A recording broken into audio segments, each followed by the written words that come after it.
not sure. I'm terrible at filming flint knapping videos, but we'll see.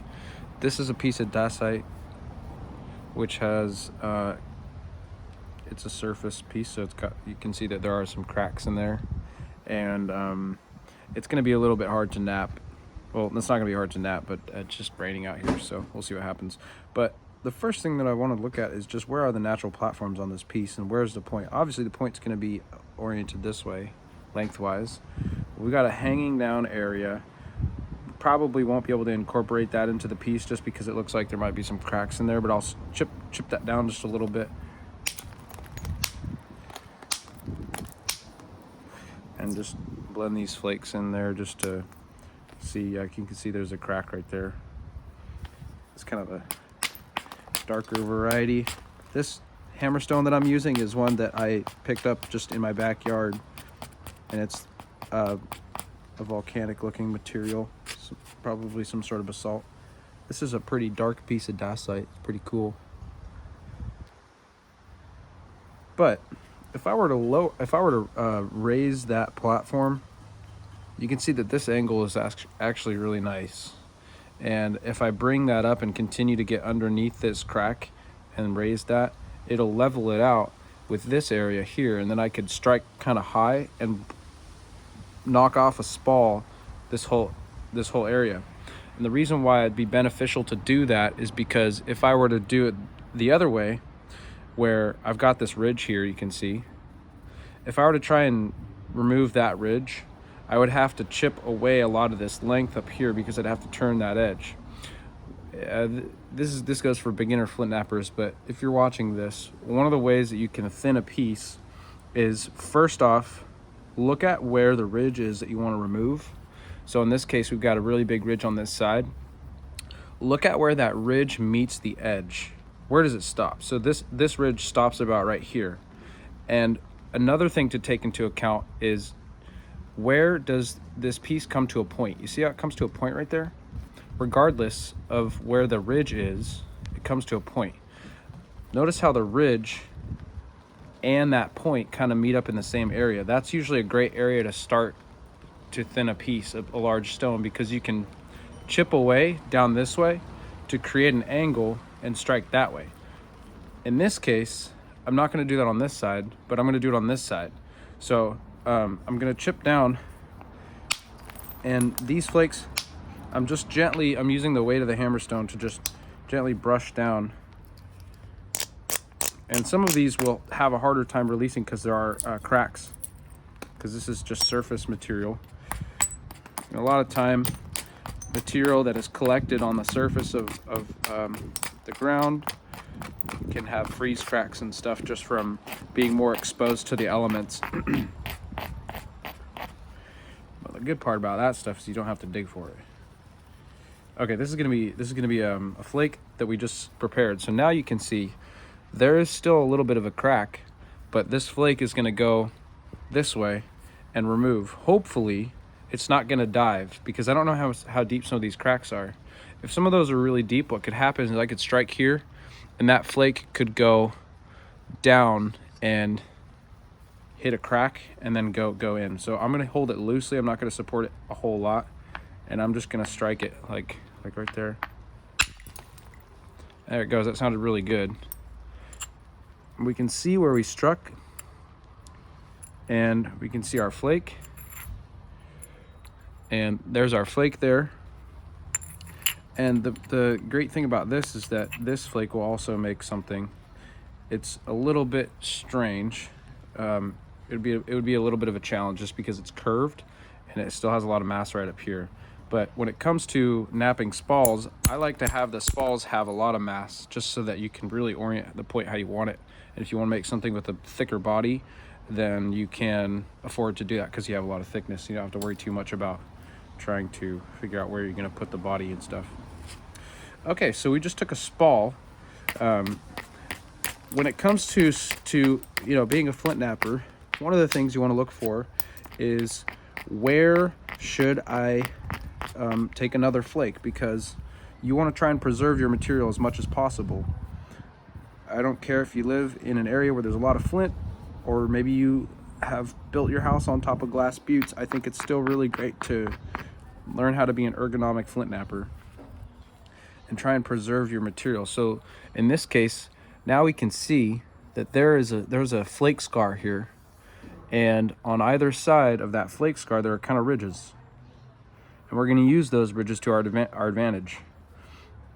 But as I'm looking at this piece, I'm also noticing that there's a natural platform, meaning that it was already on the stone, I didn't create it, and that natural platform might help us go this way.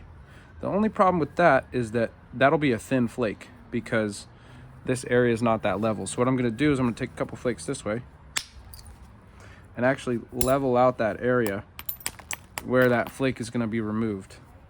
You can see that flake just blended in right here really smoothly with that other one. And there's also another natural platform right here. This backside's a little concave, so that natural platform will probably send a flake down this way, but we can just see what it'll do. Yeah, so that's still something that you can make something out of, absolutely. But that flattened out this backside.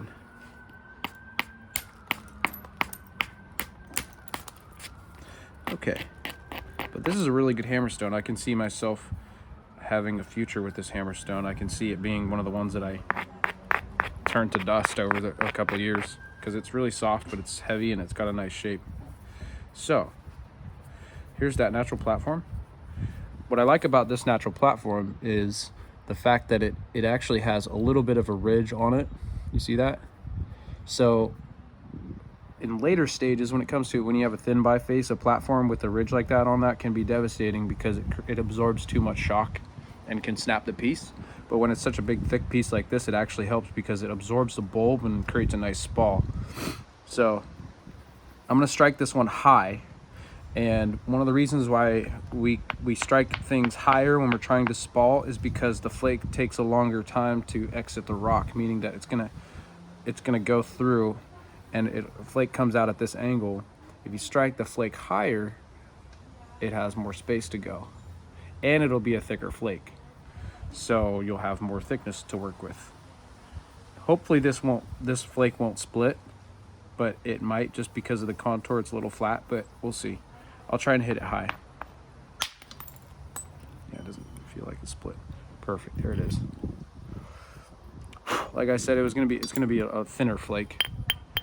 And on this one, we have definitely some thickness to work with to make a projectile point or a dart point or something. But on this side here, we ran it across all the way, so we would have to worry a little bit about trying to remove that back side there. But you can see we removed a little bit of that cortex on the other side. We don't have to worry about trying to get it from the other side as much. So that's a utilization of natural platforms. Had I hit that natural platform before taking these flakes in the beginning over this way, it would have yielded a thicker, different flake. But we decided to take a spall in a different direction instead. So let's think about this now. We still have this natural platform here, and we still have this clean surface.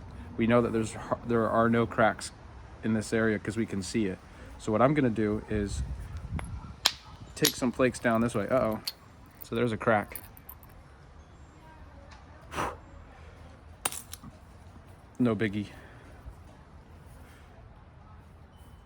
What I'm gonna do is take some flakes. Okay. I didn't expect that flake to be that big. But what I'm trying to do with these flakes is take some contouring flakes to create a bit of contour so that I can take off one more spall. We'll probably get many more arrowhead flakes out of this piece. But in terms of spalls, it's getting to a point where it's going to be pretty thin spalls. Now what I'm doing right here is I'm actually changing the very angle of the edge here, and I just took my hammerstone, I was just pressing in and down and grinding off, pushing in and down The only reason I'm grinding over here is because there's a sharp spot from a hinge, and that can cut you if you're holding it. But when I'm pushing it in down here, that's creating a little bit of it's changing the angle there. You see that? See how there's a little bit of flake scars? It's not just cortex. That means that angle has changed a little bit. So before it was like this, I took some chips, it changed just a little bit. And that rocking, just that little ever so slight change in steepness of this angle is gonna help me strike a thicker flake off this area over here. This one I'm gonna hold a little differently because now it's pinched. Sometimes you can take your hammer stone. If it's a really big stone, you can actually use it like this and kind of rock in. As it gets a little smaller, I like to use the sides of my hammer stone like this, just like a hammer, kind of swinging down instead of in.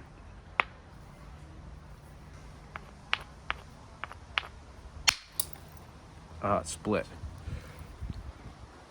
I can tell it's split just right here. That might just be a earlier flake. It might be. So let's see our spall. So we have a natural, oh no, it's not a natural crack. It's just the way I was holding it or something. We got another spall. And this one's pretty good thickness. And yeah, so when it comes to knapping spalls, so let's just put this core aside. This is called the core, and that's well on its way to becoming a point. What's nice about what we just did here is we just got rid of all those surface cracks with that spall. We can really see that this surface is clean now, and I'm pretty sure that this surface is clean too, because we don't see any irregularities in the erosion of the stone. So on the other side, you saw that it was kind of strangely shaped. Yeah, so that's a good spall. When it comes to knapping a spall, I'll get my smaller hammer stone for this. Sometimes what people do is they will take these thin edges and they'll have a hammer stone and they'll get rid of the really thin sharp edges by just tapping it like that. If you're making a lot of arrow points, that would make sense, because sometimes you take a large flake, but it's so thin around the edges that it helps to just burn all that width and all that thin area by just kind of chipping around like this. I personally like to just hold it in my hand. And what I'll do is I'll just, that made the edges of this really sharp.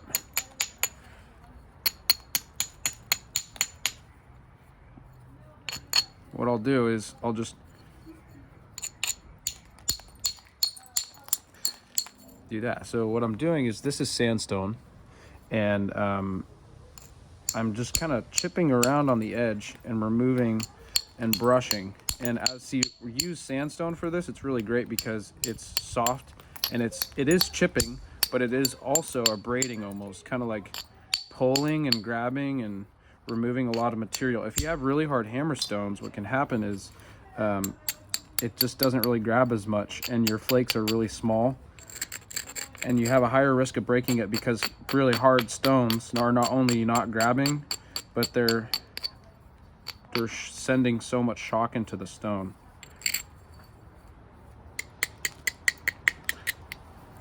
So now when it comes to knapping a spall that you've knocked off a piece, you want to try and straighten it out.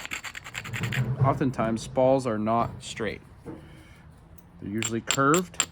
And so that's why learning the concept of how to change the angles and straighten out a piece is really important. And that's why knapping bottle bottoms works really well. This is actually pretty hard sandstone, but we've got this spall here, and we've got this little area where we want to try and take a flake here. We have got a little platform here. I don't know if I have a softer sandstone hammerstone. I'm up in Butte County, California, and all of the geology around here is a is just, or at least where I am, is all basalt flows. And so everything is pretty much basalt, and it's really hard. So sandstone like this is a rarity up here. So I gotta go out and get more hammerstones. I actually cached my hammerstones in the creek, but it's so high right now I can't get them.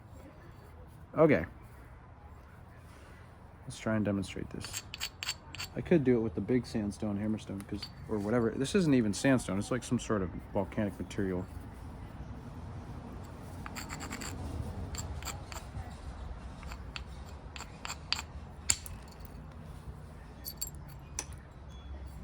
So it didn't really go that far. I think there might be a crack there. But anyway, this video is probably really dark now, and I shouldn't have used gray for the background. And I meant to start earlier, but I got carried away talking and stuff. But yeah, so that's how you make spalls, and this video was for people that are new to flint knapping, if you couldn't already tell. But to take a stone and then be able to make, you know, multiple points from it is really helpful. Especially, you know, like I said, even if you live in an area where there's good rock, or there's a lot of rock, to have that skill is really important.